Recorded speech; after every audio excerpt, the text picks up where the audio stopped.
Welcome to Enhancing API Security with AI. My name is Corey Ball. I'm a Senior Manager of Penetration Testing over at Moss Adams, where I help lead API, web app, LLM penetration testing, as well as API-related services such as discovery and continuous testing. I'm also the author of Hacking APIs, No Starch Press book that came out about 2 years ago. After the book came out, I founded the API Security University, which is a completely free API security learning platform. Any AppySec students? Hey! Yeah, we have just crossed over like 95,000 students and looking to hit over 100 by the end of the year. So in this talk, we'll go over APIs as an attack vector briefly. Then we'll go over an approach to using LLM and adapting to new technologies and having a blink screen. We'll go through the Hacking APIs GPT, which is a GPT that I released after the book came out. It's powered by the book and other things and completely free now in the GPT store. Then we'll talk through the Postman's Postbot and wrap up Olama if there's time. If there's not, I will fly through that section and post the slide notes so that you can set up Olama on your own. So why target APIs? APIs deal with the resource that attackers are after. And so the world's most valuable resource, or at least one of the top ones, is data. 83% of all web traffic, this factoid's from 2019, API related. The global API management market is estimated to hit 34 billion by 2032. Last year, there were 1.3 billion API requests built in Postman. And so this is a vulnerable attack vector that's all over the place, that's being adopted exponentially. Of course, there are great business reasons for doing this. It's a great opportunity.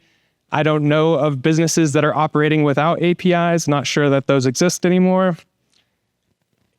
And because of this, APIs are a vulnerable leading attack vector that attackers no longer have to gain access to the network, bypass firewalls, and every other device that's been put in place, pivot around the network, find the SQL database, exfiltrate everything. Instead of doing that, they can just use the vulnerable API, save some time, and run away with the data. So this is a lesson that I took from Gary Kasparov. When he was up against Deep Blue. It's been one of the biggest stories of humans against machines in a game where we all know that humans eventually lose, and chess engines have been performing better than humans for the past 20 years. And there are a few cybersecurity lessons that we can take from this. So in 1997, the world chess champion Gary Kasparov faced off against Deep Blue and lost. Most people forget that only 12 years before that, he did a simultaneous match against 32 different computers that were the leaders, cutting-edge chess-playing computers, and he defeated all of them undefeated.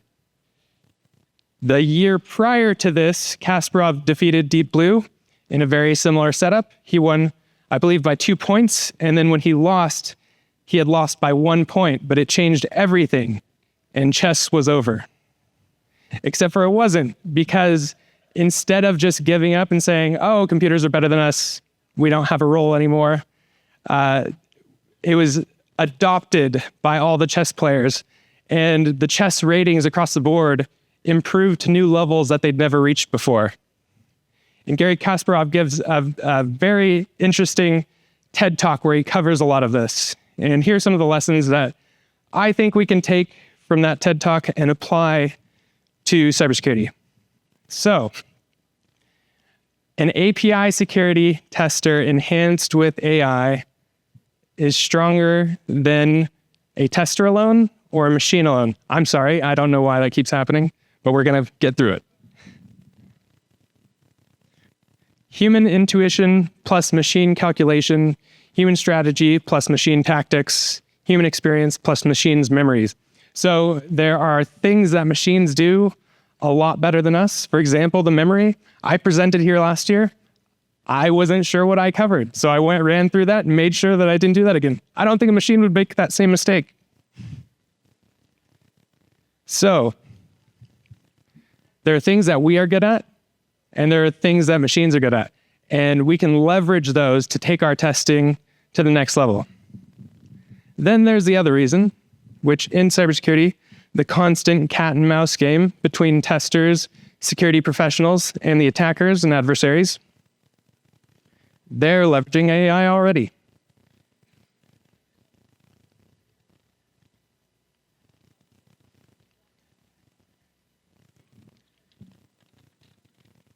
So, the hacking API is GPT. Like I said, it's completely free GPT. All you need is an OpenAI account. You don't have to pay for anything. And then you can use this QR code. It'll take you straight there. Very important for all of the security-minded people in the room. Do not share confidential data on other people's servers.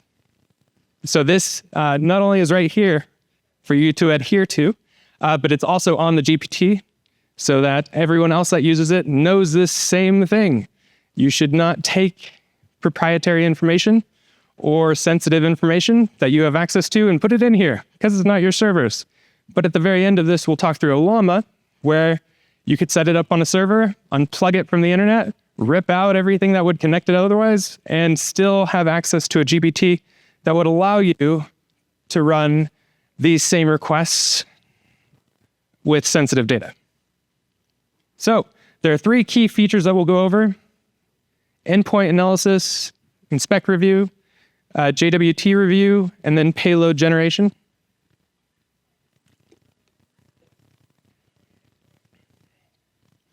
Endpoint analysis. Too many endpoints, too little time. So even as the guy that wrote the book, when I'm up against an API that has hundreds of endpoints, that have all sorts of methods of making requests, I'm up against 1,000+ requests to test and try to find the vulnerabilities and report them back to the clients. This is where LLMs shine up against my human brain in comparison to our AI overlords. And it does a great job of taking an open API spec or any JSON file that has the endpoints in there and reviewing all of those quickly and getting back actionable items for me to go and focus my testing on and find those most sensitive endpoints that deal with sensitive data, confidential information, and test those. So not only can you use the OpenAPI spec, but you could do it in a much simpler version, a much dumbed down version. You could go and take the list of endpoints and just copy and paste those straight in and get meaningful data back in. So this is an example I ran this morning on the Reddit API. I believe there are around 130 endpoints with all sorts of requests, and it pulls out the endpoints that are dealing with sensitive account information, private messages, and other requests. And in these, it says, here are the reasons you should target these endpoints, and here are the things you should test for. And so on my end, instead of having to go through, build out all the requests so that everything is functioning perfectly, work my way around to understanding it at some point, and then finding those requests that deal with the most sensitive data, I can use this, save some time, and find those top most interesting requests. And these are fairly accurate.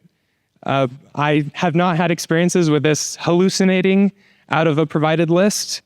These are actual requests that are fairly interesting. And I would, after reviewing all 200 endpoints, come to very similar conclusions. The other thing we can do with the Hacking API's GPT is easily decode JWTs and review them. One of the things I used to speak about in every presentation, I would say, you just need someone in the design process that wears the tiniest black hat that can say, you know what? I don't know if we should develop that feature. That could be used for malicious purposes.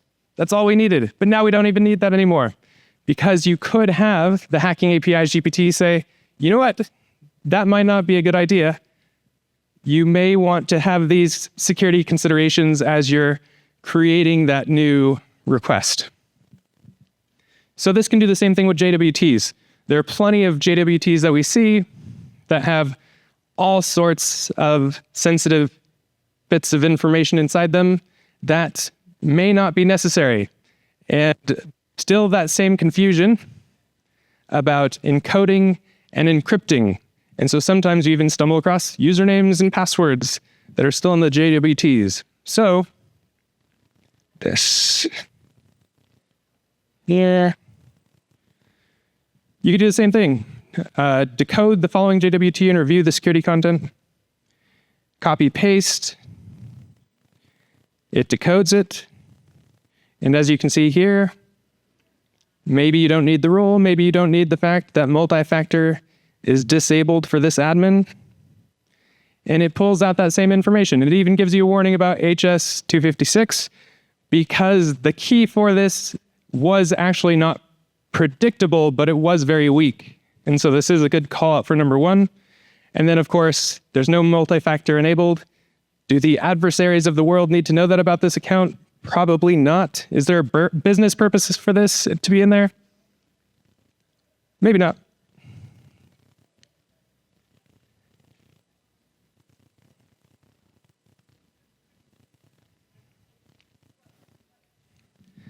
The final thing you could do, which, let your imagination run wild on what you could do with this with non-confidential information, but you can use it for payload generation as well. We all have the word lists. The defenders have the word list. The web application firewalls have the word lists. And so if you're looking for new words to use instead of the word lists that are out there that everyone has access to, you could use the Hacking API's GPT or any other GPT to create a new list. And so one of the things I like to do, open source tool called Swaggerjacker that will scan through a URL, find API endpoints, and it will have those there available for you. You can stick that word list into the Hacking API's GPT and say, based on the naming schemes of these endpoints, can you create word lists that may be useful for parameters that are used with this API? So then you're getting custom created payloads, and you can have success with that.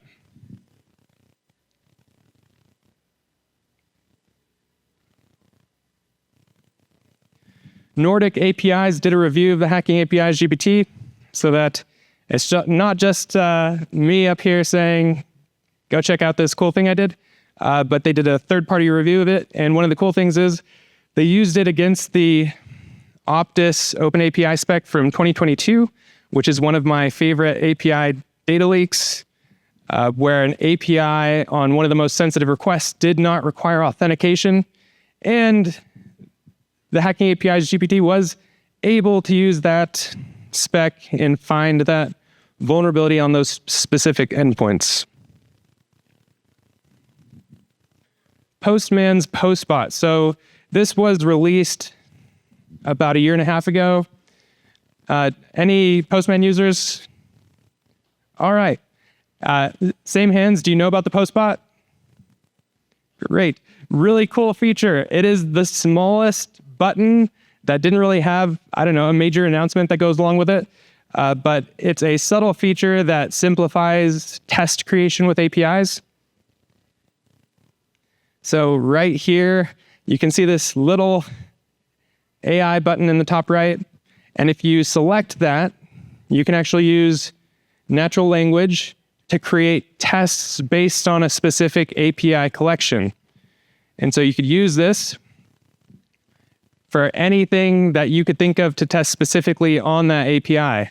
So if you wanted to find a specific header or test across the entire collection, if we had the Reddit API and we have 130 or so endpoints, every single one you could apply this test to, and you could pull those out that maybe they don't require authentication headers. And then you can review that list to see if those are sensitive requests that should require authentication headers, which was the case in that Optus data leak. Actually, that one was a data breach.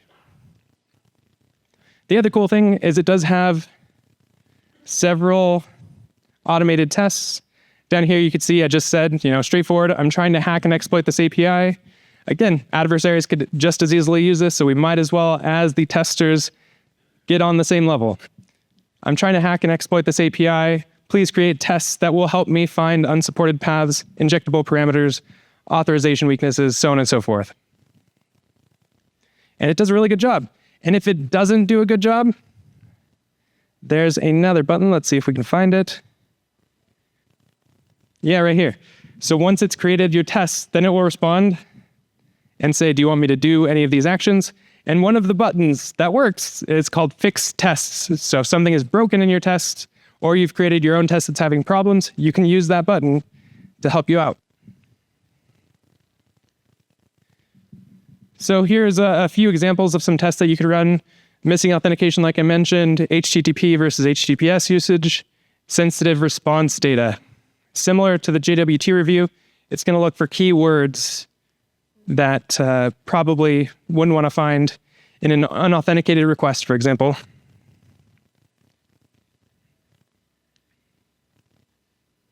You can also generate documentation with this, visualize your response. A lot of useful things that can be found in here. Definitely check it out. If you're working with Postman, you have a collection, create your own tests, and set it up. Here, for all of the people that were very concerned about the hacking APIs GPT, thinking the line to not share confidential data on other people's servers, this is for you. This is Olama.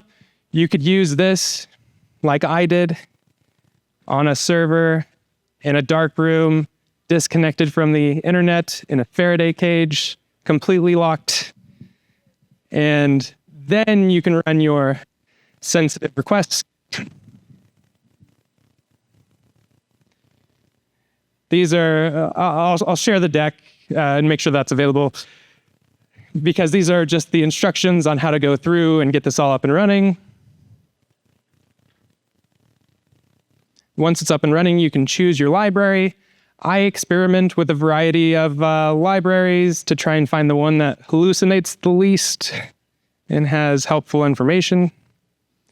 But you can go and use this in a very similar way to the Hacking APIs GPT.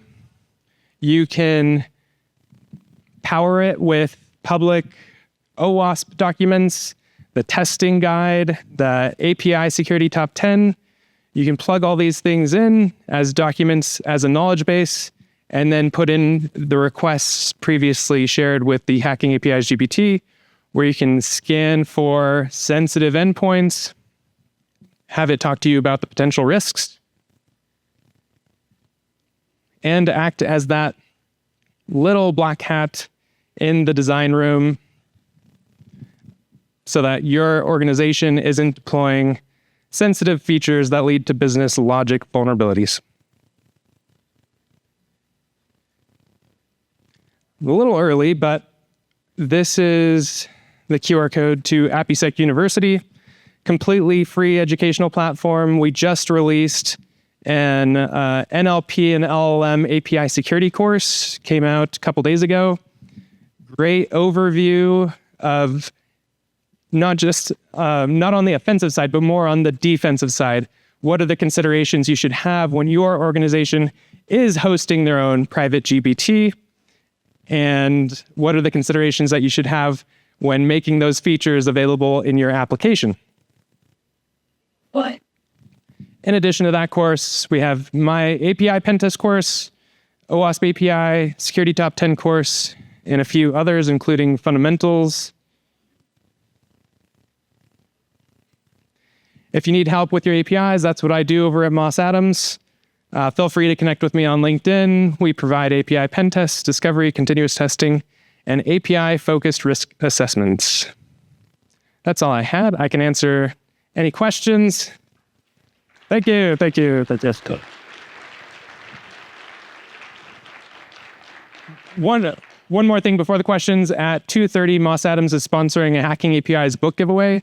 So we have 50 copies. I'll be down there signing in the Moss Adams booth, which is against that wall downstairs in the exhibit hall. So the wall setup, it was parsing out, from the API spec, was it actually pretty that gate? Was it running? Well, No, I didn't have it set up to do that. I just have it advising so that I'm running those tests. Yes. But do a lot of miles to deploy these. None. No, I used the latest 4.0 from OpenAI, and that seemed to have the least. There were Llama 3.1 still had. It likes to help even when it doesn't know the answer. That's all it is. Any other questions? Yes. I could like No, I just have a beefy server that helps with that, but no, I haven't. Okay, thanks everyone.